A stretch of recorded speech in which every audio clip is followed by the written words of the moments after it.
Hey guys, welcome to the 8th lecture of the chapter Biological Classification. I am Harish Kumar और इस lecture में हम पढ़ेंगे प्रोटिस्टा किंगडम का सबसे पहला मेंबर जो कि है क्राइजोफाइट्स। तो चलो देखते हैं क्राइजोफाइट्स के बारे में। देखो, क्लासिफिकेशन ऑफ प्रोटिस्टा को अगर हम देखें तो प्रोटिस्टा जो है वो 5 मेंबर में क्लासिफाइड है। पहला क्राइजोफाइट्स, दूसरा डायनोफ्लैजिलेट्स, तीसरा यूग्लिनॉइड्स, चौथा स्लाइम मोल्ड्स और पांचवा प्रोटोजोअन्स। और इस लेक्चर में हम किसके साथ डील कर रहे हैं? इस लेक्चर में हम डील कर रहे हैं क्राइजोफाइट्स के बारे में। तो चलो क्राइजोफाइट्स के बारे में जानते हैं। Chrysophytes includes desmids and diatoms. दो मेंबर होते हैं जो कि क्राइसोफाइट्स के अंदर आते हैं। एक होता है हमारा डेस्मिड्स जिसे हम गोल्डन एल्गी भी कहते हैं, गोल्डन कलर का होता है, और दूसरा डायटम्स। ओके, बात करें हैबिटाट की तो एक्वेटिक होते हैं, फ्रेश वाटर और मराइन वाटर दोनों में पाए जाते हैं, मीठे पानी में भी और खारे पानी में भी। अब देखो, क्राइसोफाइट्स के अंदर में दो मेंबर है, डेस्मिड्स और डायटम्स। हमें जिस मेंबर के बारे में सबसे ज्यादा पढ़ना है वो है डायटम्स। तो चलो डायटम्स के बारे में डिटेल में जानते हैं। ओके, डायटम्स जो होता है उनका जो मोड ऑफ न्यूट्रिशन होता है वो होता है फोटोट्रॉपिक, यानी कि ऑटोट्रॉप्स होते हैं, अपना खाना खुद बनाते हैं। ऑटोट्रॉपिक होते हैं, ऑटोट्रॉपिक में भी कौन सा? फोटोट्रॉपिक। फोटोट्रॉप्स होते हैं यानी कि लाइट का इस्तेमाल करके अपना न्यूट्रिएंट बनाते हैं, अपना न्यूट्रिशन बनाते हैं। कैसे? फोटोसिंथेसिस करके लाइट का इस्तेमाल करते हैं और फोटोसिंथेसिस परफॉर्म करते हैं। तो क्या हो गया? ये ऑटोट्रॉपिक फोटोट्रॉप्स हो गए। फोटोट्रॉपिक मोड ऑफ न्यूट्रिशन है। और फोटोट्रॉपिक का दूसरा नाम है होलोफाइटिक। होलोफाइटिक मोड ऑफ न्यूट्रिशन। तो ये चीज ध्यान रखना, होलोफाइटिक फोटोट्रॉपिक एक ही चीज है। और फोटोट्रॉपिक किस तरह का मोड ऑफ न्यूट्रिशन है? ऑटोट्रॉपिक टाइप का। ठीक है, अब फोटोसिंथेसिस कैसे कर पाता है? देखो डायटम्स, क्योंकि इनके पास क्या होते हैं? पिगमेंट्स होते हैं। पिगमेंट्स कौन सा होता है? क्लोरोफिल ए और क्लोरोफिल सी। ये जो दो पिगमेंट होता है इनके कारण फोटोसिंथेसिस कर पाते हैं आराम से डायटम्स। इस पिगमेंट के अलावा भी दो और पिगमेंट प्रेजेंट होता है। एक हो गया हमारा बीटा कैरोटीन और दूसरा हो गया ज़ैंथोफिल। ज़ैंथोफिल में कौन सा? फ्यूकोजैंथिन। ये जो दो हमारे पिगमेंट्स है ये कलर देते हैं हमारे डायटम्स को। हमारा जो डायटम होता है वो ज्यादातर गोल्डन सिल्वर कलर का होता है। Golden silver, golden silver algae भी कह सकते हो इसे। ठीक है, क्या होता है? गोल्डन सिल्वर कलर का होता है और शाइनी होता है। तो ये जो चमक है ये आता है किसके कारण से? ये जो पिगमेंट है हमारा ज़ैंथोफिल फ्यूकोजैंथिन, इसके वजह से। और इसके साथ साथ बीटा कैरोटीन होता है, वो भी हेल्प करता है किसमें? कलरिंग में, कलर प्रदान करता है डायटम्स को। नेक्स्ट रिजर्व्ड फूड मटेरियल है leucosin. Leucosin is the reserved food material of what? Diatoms which are members of chrysophytes. Okay, और ल्यूकोसिन का एक दूसरा नाम है क्राइसो लेमिनेरिन। क्राइसोलेमिनेरिन। क्राइसोलेमिनेरिन क्या है? हमारा ल्यूकोसिन का दूसरा नाम है। तो ये रिजर्व्ड फूड मटेरियल है, इसको ध्यान में रखना। मूविंग ऑन, अब देखो सेल वॉल जो होता है हमारे डायटम्स का वो होता है सोप बॉक्स लाइक। यानी कि ये जो हमारा, देखो ये हमारा क्या है? सोप बॉक्स है। ठीक है, ये सोप बॉक्स और बीच में हमारा ये रहा सोप। अब क्या होता है सोप बॉक्स में? देखो, two overlapping shells fit together. दो पार्ट होते हैं, पहला दूसरा, और ये क्या कहते हैं? एक साथ फिट हो जाते हैं, ओवरलैपिंग होते हैं। ठीक है, ओवरलैपिंग आराम से अच्छे से फिट हो जाता है। और बीच में हमारा ये रहा सोप, ऊपर वाला पार्ट, नीचे वाला पार्ट, और दोनों ऐसे फिट हो गया, राइट। और अंदर में सोप है। तो कुछ ऐसा ही होता है डाई एटम्स का सेल वॉल भी। ये देखो, ये हमारा डाई एटम है। ठीक है, ये रहा सेल मेम्ब्रेन। ओके, ये साइटोप्लाज्म और अंदर में बहुत सारे मेम्ब्रेन बाउंड ऑर्गेनल्स प्रेजेंट है और बीच में हमारा न्यूक्लियस। ऑलराइट, अब देखो ये हमारा कैसा है, स्ट्रक्चर कैसा है? देखो सोप बॉक्स लाइक है। ओके, और क्या हो रहा है इसमें? देखो इसमें भी क्या है? टू ओवरलैपिंग शेल्स है। पहला ये रहा, दूसरा ये रहा। कैसे? देखो ओवरलैप कर रहे हैं। ऊपर वाले को हम कहते हैं इपीथीका। ठीक है, इपीथीका ऊपर वाला हमारा शेल है और नीचे वाला हाइपोथीका। और बीच में ये जो रीजन है जहां पे दोनों शेल ओवरलैप कर रहे हैं एक दूसरे को, उसको हम कहते हैं गर्डल। ओके, तो हमारा डायटम का जो सेल वॉल होता है वो कैसा होता है? सोप बॉक्स लाइक होता है। Two overlapping shells basically fitting together. All right, moving on. Cell wall is made up of cellulose and silica.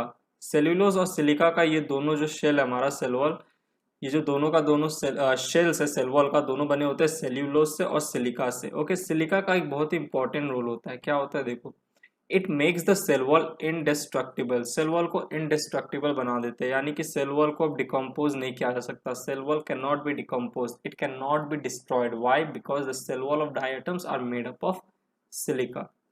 Alright, now moving on. Diatoms reproduce by binary fusion. जो diatoms होते हैं वो कैसे reproduce करते हैं? By binary fusion. देखो क्या होता है, ये हमारा डाई एटम है। ओके, डायटम, एडल्ट डायटम है, एडल्ट डायटम। अब इससे बाइनरी फ्यूजन हुआ तो देखो क्या हुआ, इपिथेका ऊपर वाले में चला गया, हाइपोथेका नीचे वाले में, दो डिवीजन हुआ। देखो ये जो हमारा न्यूक्लियस था डिवाइड किया, अंदर में कैरियोकाइनेसिस हुआ, साइटोकाइनेसिस हुआ, और फिर ये जो बीच वाला पोर्शन है ये डिवाइड किया। लेकिन डिवीजन होते टाइम क्या हुआ, एक जो ऊपर वाला शेल है वो चला गया हमारा इस पहले वाले सेल में, डिवीजन होने के बाद जो सेल आया हमारा प्रोडक्ट सेल, और नीचे वाला जो हाइपोथीका है, नीचे वाला सेल, वो चला गया हमारा दूसरा प्रोडक्ट सेल में। एक पेरेंट सेल से दो हमारा क्या कह सकते हैं, हम कह सकते हैं डॉटर सेल मिला हमें डायटम का। ओके, बाइनरी फ्यूजन के बाद। तो अब क्या होता है देखो, एक में एपीथीका चला गया, एक में हाइपोथीका। अब क्या होगा, अब यहाँ पे देखो क्या होगा, एक ऐसे हाइपोथीका नीचे जनरेट हो जाएगा, बन जाएगा, और ये जो हाइपोथीका है तो इसके ऑपोजिट में क्या आएगा, यहाँ पे ऑब्वियसली इपीथेका आ जाएगा। तो देखो कैसे डिवीजन वाला समझ में आ रहा है ना, बाइनरी फ्यूजन से कैसे रिप्रोड्यूस कर रहा है डायटम। डायटम रिप्रोड्यूस किया बाइनरी फ्यूजन से, एक तरफ इपीथीका का पोर्शन चला गया, दूसरी तरफ हाइपोथीका का। जिस तरफ इपीथीका का पोर्शन गया सेल वॉल का, वहां पे हाइपोथीका का पोर्शन जो शेल था हमारा, हाइपोथीका वाला जो शेल था वो बन गया, और जहाँ पे हाइपोथीका का था वहां पे इपीथीका वाला क्या बन गया, शेल बन गया सेल वॉल का। अब एक चीज देखो, ये अभी स्मॉल है, और स्मॉल वर्जन जो होता है हमारे डायटम का, इसको हम कहते हैं ऑक्सोस्पोर्स। ये भी छोटे छोटे कंपेयर करो, देखो पेरेंट डायटम कितना बड़ा है, और जो दो डॉटर है जो रिप्रोड्यूस हुए हैं असेक्सुअली बाय बाइनरी फ्यूजन, वो देखो छोटा है, स्मॉल है।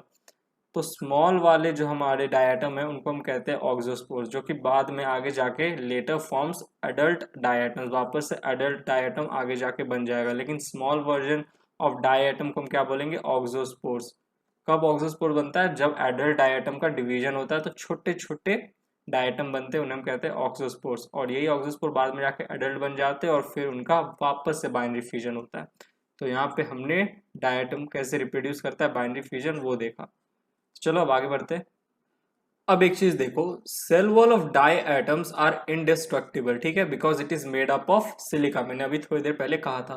तो क्या होता है जब डाई एटम का डेथ होगा, after the death of diatoms the cell wall gets deposited on the floor of the ocean. जैसे देखो ये हमारा ओशन है और ये हमारा ओशन फ्लोर है, ठीक है। अब यहाँ पे क्या हो रहा है, डिपोजिशन हो रहा है of diatom cell wall. जब डाई एटम मर जाता है तो उसका जो सेल होता है वो जाके ओशन बेड पे, जो ओशन का जो हमारा क्या फ्लोर है वहां पे जाके डिपॉजिट हो जाता है, क्योंकि जो सेल वॉल है वो बेसिकली क्या है, इनडिस्ट्रक्टिबल है, उसको डिकम्पोज नहीं कर सकते, डिस्ट्रॉय नहीं कर सकते, क्योंकि उनमें सिलिका प्रेजेंट होता है। तो ऐसे जाके यहाँ पे नीचे में क्या होता है, डिपॉजिट हो जाता है हमारा डायटम का सेल वॉल। फिर क्या होता है, दिस एक्यूमुलेशन, ये जो एक्यूमुलेशन हुआ है of cell wall over billion of years, करोड़ों लाखों करोड़ों साल बाद क्या होता है, is referred to as diatomaceous earth. तो डाईएटोमेशियस अर्थ का फॉर्मेशन हो जाता है। कैसे, जो हमारा डिपोजिशन होता गया सेल वॉल का बिलियंस बिलियंस ईयर के बाद से चलता रहा है, डिपोजिशन हो रहा है, डायटम्स मर रहा है, डिपोजिशन हो रहा है सेल वॉल का, तो ये जो लेयर फॉर्म हुआ उसे हम कहते हैं डाईएटोमेशियस अर्थ, या फिर डाईएटोमेशियस सॉइल बना। यहाँ पे मैं लिख देता हूँ, डाईएटोमेशियस सॉइल। ओके, डाईएटोमेशियस सॉइल बना। अब क्या होता है, ये जो डाईएटोमेशियस सॉइल होता है, अर्थ होता है, ये ग्रिटी होता है। ग्रिटी यानी कि हार्ड होता है, ग्रिटी मतलब हार्ड।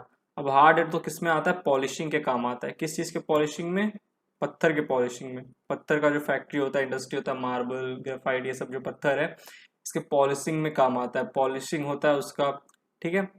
और फिर यूटेंसिल्स, जो बर्तन वर्तन है यूटेंसिल्स, उसके पॉलिशिंग में काम आता है। क्यों, क्योंकि ये जो डायटोमेशियस अर्थ है या फिर सॉइल है ये बहुत ही ग्रिटी नेचर के होते हैं, हार्ड नेचर के होते हैं, ठीक है। दूसरा, फिल्ट्रेशन ऑफ ऑयल्स। अब देखो, क्योंकि ये जो हमारा क्या है, डायटोमेशियस अर्थ क्या है, सॉइल है, और सॉइल में पता है तुम्हें पोर प्रेजेंट होता है, तो इस पोर से हम क्या बना सकते हैं, फिल्टर बना सकते हैं, राइट, फिल्टर। तो इसीलिए ये जो डायटोमेशियस अर्थ है इससे फिल्टर बनता है, और वो जो फिल्टर बना वो किस में हेल्प होता है, फिल्टरेशन ऑफ ऑयल में, ठीक है। यानी कि पेट्रोलियम हो गया, ये सब ऑयल हो गया, उसके फिल्ट्रेशन में काम आता है। फिर सिरप्स में जो मेडिसिन बनता है, सिरप जो कफ सिरप लेते हो उसके फिल्ट्रेशन में काम आता है ये डायटोमेशियस अर्थ। कैसे, ये डायटोमेशियस अर्थ का फिल्टर बनता है और उसी फिल्टर से हम ऑयल या सिरप को फिल्टर करते हैं, ठीक है। Moving on, flagella are generally absent, therefore diatom shows floating movement। Flagella जो होता है वो जनरली देखा जाए तो डाई एटम्स में एब्सेंट होता है, और हमें पता है जिस जिस ऑर्गेनिज्म में फ्लैजिला एब्सेंट है, जिस जिस प्रोटिस्टा में फ्लैजिला एब्सेंट है, वो क्या फ्लोट कर सकते हैं। फ्लोट यानी कि पानी में, पानी का बहाव जहाँ उससे उस डायटम को ले जाएगा, उस प्रोटिस्टा को ले जाएगा। डायटम क्या है, प्रोटिस्टा के अंदर ही आता है ना, क्राइसोफाइट तो प्रोटिस्टा के अंदर आता है और क्राइसोफाइट के अंदर डायटम आता है। तो डायटम क्या होगा, फ्रीली फ्लोट करेगा, पानी का बहाव जहाँ ले जाएगा वहीं डायटम जाएगा। लेकिन अगर फ्लैजिला प्रेजेंट होता, सपोज प्रेजेंट तो होता नहीं है, ऐसे एब्सेंट होता है, फ्लैजिला जनरली एब्सेंट, अगर प्रेजेंट होता तो हमारा डायटम क्या करता, स्विम कर पाता। बट ऐसा केस नहीं है, फ्लैजिला प्रेजेंट होता तो स्विम करता, डायटम अपने मर्जी से कहीं जाता। लेकिन क्या है, देखो केस क्या है, केस है कि फ्लैजिला जनरली एब्सेंट। तो सीन है हमारा डायटम के साथ कि उनमें फ्लैजिला एब्सेंट होता है, इसलिए वो फ्लोट कर पाते हैं, अपने हिसाब से एक जगह से दूसरी जगह नहीं जा पाते।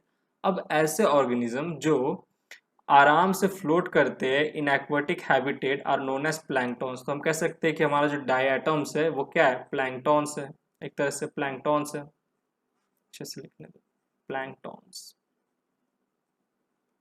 ये प्लैंक्टॉन्स कैसे ऑर्गेनिज्म होते हैं, organism that floats freely in aquatic habitat are known as planktons. और हमारा ये जो डायटम है उसमें फ्लैजिला एब्सेंट होता है, देयरफॉर फ्रीली फ्लोट करता है, फ्री फ्लोटिंग मूवमेंट दिखाता है हमारा डायटम, तो इसीलिए हम उन्हें प्लैंक्टॉन्स भी कहते हैं।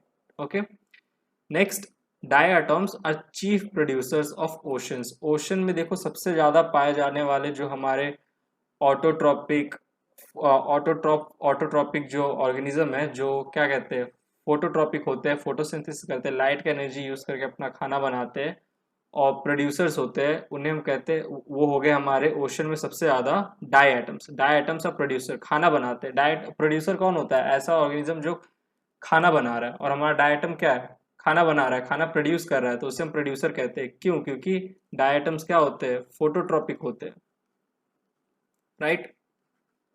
जैसे लैंड पे देखा जाए तो हमारा क्या है, प्लांट्स है, लैंड पे टेरिस्ट्रियल पे क्या है, प्लांट जो है वो खाना बनाता है, उससे हम प्रोड्यूसर कहते हैं, एनिमल को कंज्यूमर कहते हैं।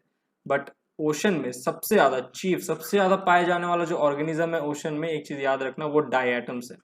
ओके, इसीलिए, और डायटम्स क्या होते हैं, फोटोट्रॉपिक होते हैं, इसीलिए डाई एटम्स को क्या कहा गया है, चीफ प्रोड्यूसर्स ऑफ ओशंस। ये चीज ध्यान में रखना। तो यहाँ पे हमने क्राइजोफाइट्स जो है हमारा मेंबर प्रोटिस्टा का, वो कंप्लीट किया। नेक्स्ट लेक्चर में हम डायनोफ्लैजिलेट्स के बारे में जानेंगे। ओके, तो चलो यहीं पे लेक्चर खत्म होता है। आई होप तुम्हें लेक्चर समझ में आया होगा। समझ में आया तो प्लीज़ वीडियो को लाइक करना, निटोलॉजी को सोशल मीडिया पे फॉलो करना, इंस्टाग्राम पे, फेसबुक पेज पे और ट्विटर पे। और अगर तुम्हें वीडियो को ज़्यादा ही अच्छा लग गया होगा तो प्लीज़ प्लीज़ प्लीज़ निटोलॉजी चैनल को सब्सक्राइब करना। यहाँ पे चैनल का लोगो दिख रहा होगा, उस पर क्लिक करो, चैनल को सब्सक्राइब करो, बेल आइकन ज़रूर दबाना। और अगर तुम्हें और भी निटोलॉजी के वीडियोस देखने हैं तो यहाँ पे क्लिक करके वॉच मोड पे यहाँ तुम्हें दिख रहा होगा, उस पर क्लिक करके तुम वीडियो देख सकते हो निटोलॉजी का। चलो नेक्स्ट लेक्चर मिलते हैं, bye, thank you, take care.